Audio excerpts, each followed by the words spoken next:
there is nobody willing to shoot the idiots who are continuing the plunder. Pag ayaw mong pumatay, kasi takot ka dyan sa putang inang ICC, walang mangyari sa gobyerno mo. Former President Rodrigo Duterte nagsalita na patungkol sa pagsuspende ng MTRCB sa kanyang programa sa Gikan sa Masa sa SMNI. Narito po ang kanyang mga pahayag sa interview sa kanya ni atty. Sal Panelo at siguradong mapapaiyak kayo at matatouch kayo sa kanyang mga sinabi. Sapagkat walang sinumang presidente ang nagmalasakit sa ating bansang Pilipinas kundi ang dating Pangulong Rodrigo Duterte lamang. Narito po mga kabayan at pakinggan natin ang kanyang mga pahayag sa pamamagitan po ni atty. Sal Panelo. To o totohanan to? Are we infiltrated or are we not? Ganon yan eh. Government must be frank enough to admit that we are infiltrated. And the military, in not so many ways, have already stated na infiltrated. At yung mga political nila na mga political party list are really communist front. And until and unless they deny that they are not communist, then maybe I will have a problem. But you know, having been a president in the distant past, alam ng military, alam ko, alam ng lahat, kami dito sa gobyerno noon, the police, in every command conference, in every review sa mga paper, nandyan yung mga pangalan nila, komunista talaga sila in our records. Kaya lang, they were able to clothe themselves with a parang immunity or at least appearing to be one legit. But they are really, alam nila komunista sila. Nasa record yan ng gobyerno lahat sa military.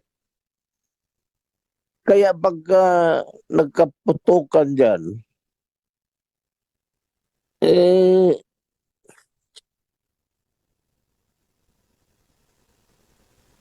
and we suffered kayo, or a matter of fact, merely defending our country at expressing our disgust. Gusto ko naman talaga patayin yan.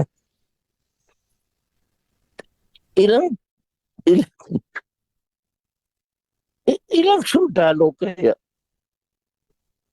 ang namatay sa panahon ko?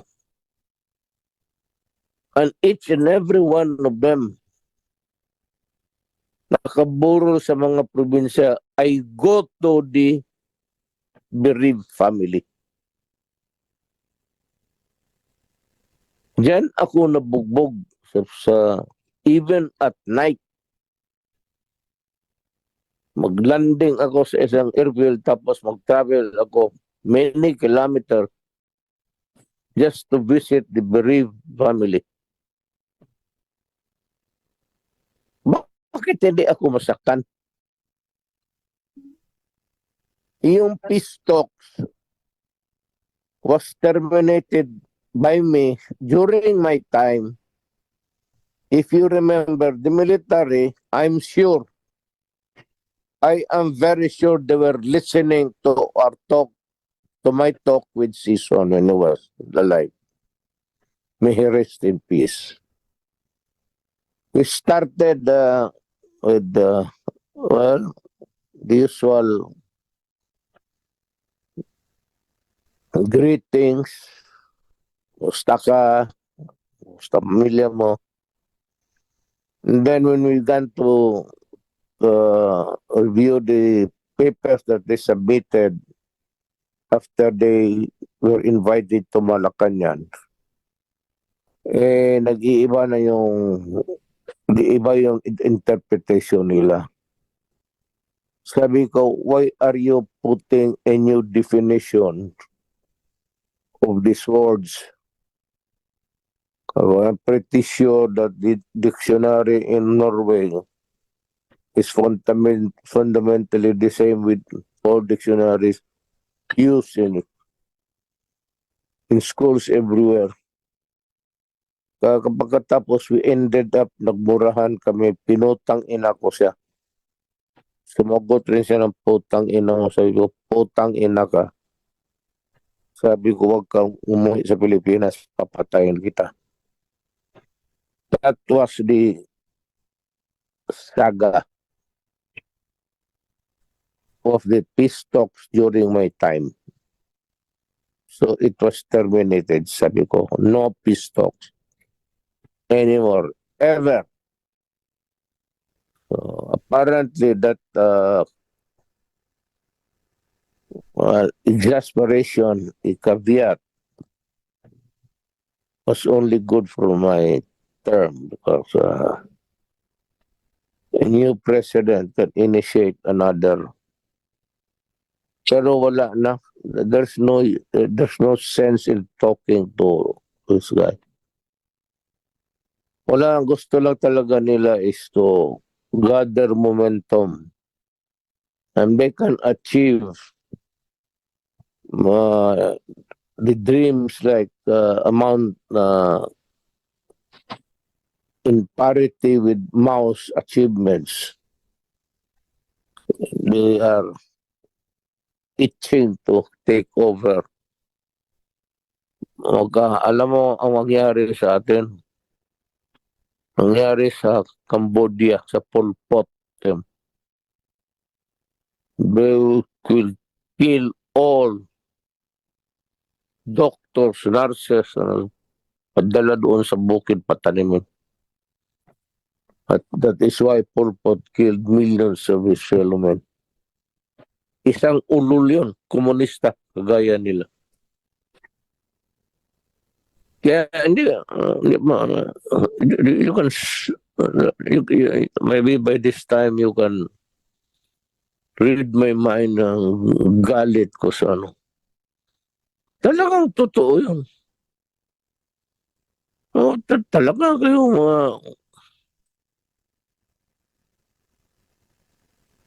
So do you believe, Mr. President, that by these peace talks, we are giving the communist terrorists a space to not only resurrect themselves, but to strengthen their ranks? It's obvious. We had peace talks from the time of Corre to Ramos and every president, Arroyo. Pagka hindi ka naman bobo, hindi mo maintindihan yan. That's why minsan you can get killed by your own stupidity. So if you adopt that kind of attitude, allow this ideology that knows no bounds, want to take over by force, magpatayan tayo dyan. And that is why I said, may cross tayong, there's a cross to bear in the future. Sasabihin ko. But it is not really that the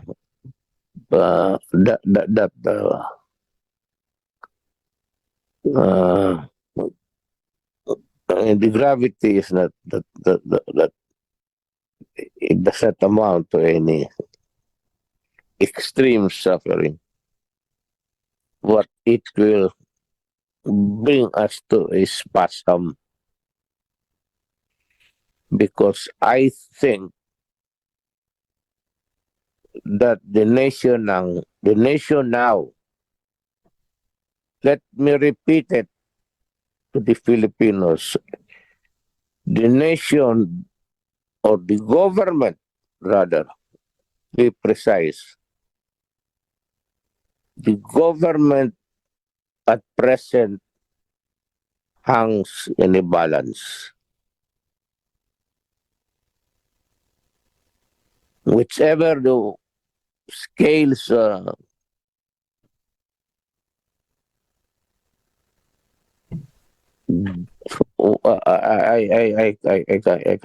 cannot speculate.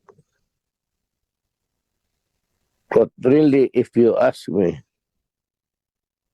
this government is beyond moral regeneration.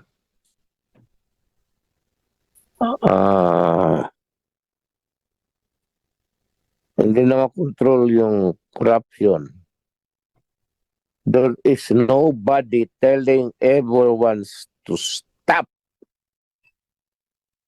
There is nobody willing to shoot the idiots who are continuing the plunder. Pag ayaw mong pumatay kasi takot ka dyan sa putang inang ICC, walang mangyari sa gobyerno mo. That is the reality of it all. Ito mga struggling democracies. We have not attained the refinement of a democratic life. The fact now that the military can demand the release of persons cited in contempt of court in any purely civilian activity. Nakita mo na. Here is now dalawang tao. This is Badoy and Mr. Rex. Bakit sila na-release? Because of the letter of the mayor. And rightly so. Kasi pag hindi lalaroan yung dalawa and make a mockery of our democracy. Tama lang yun. You did it right. Hindi pa ako nagsalita. Pero one of these days, kailangan ninyo ako, I serve under you. Alam ninyo paano ako nagtrabaho, paano ko kayo,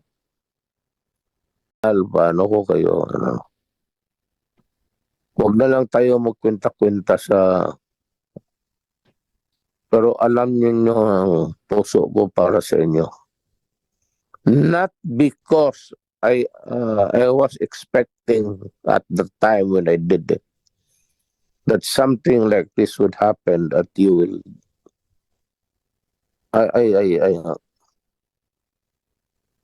ayaw ninyo makialam din. We will fight, we'll carry the fight. And it's natural. Whatever happens, it can happen and it will be done.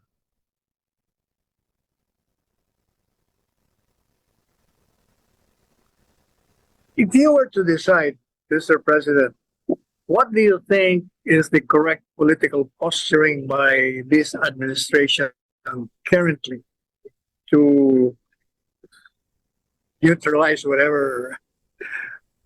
I cannot talk about the administration, Sal, I do not know anything of its workings. I am entirely out of the structural and who's exercising what power. Hindi natin alam ang discretional. As a final word, I will just say, I leave it to the military to decide.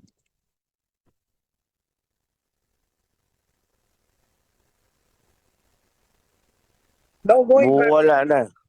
Yeah.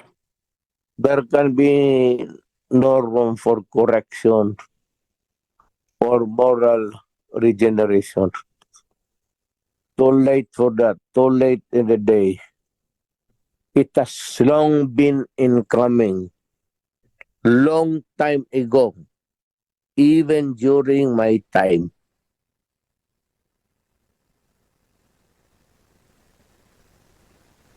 Kaya ganon ang taga-gobyerno. Itong may mga taga-gobyerno, itong klase nila, itong mga Marcos, itong si Speaker Romualdez, they think that if they are in the helms of government, they are God. My God. May God have mercy on the soul of the Filipino. Salamat, Sal.